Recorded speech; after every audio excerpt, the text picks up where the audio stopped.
اب اس موضوع کو وَنَضَعُ الْمَوَازِينَ الْقِسْطَ اس عنوان کو لانے کی ضرورت کیوں پیش آئی؟ اس کی وضاحت دوسرے اقوال سے اس بابت ہوتی ہے۔ معاملہ یہ ہے جیسا کہ ابھی بات آئی ہے کہ یہ حضرات یہ دیکھتے ہیں کہ ہمارے زمانے میں کیا چل رہا ہے، کیا خیالات چل رہے ہیں، کیا عقائد چل رہے ہیں، کیا نظریات چل رہے ہیں، امت کن چیزوں سے متاثر ہو رہی ہے۔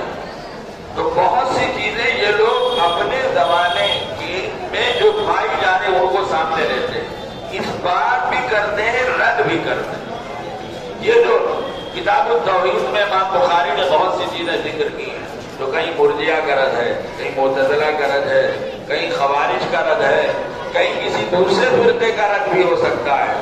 ضروری تھوڑی ہے اہل سنت والجماعت میں بعض افراد اگر کچھ ادھر ادھر کی بہتی باتیں کرنے لگ جائیں، کچھ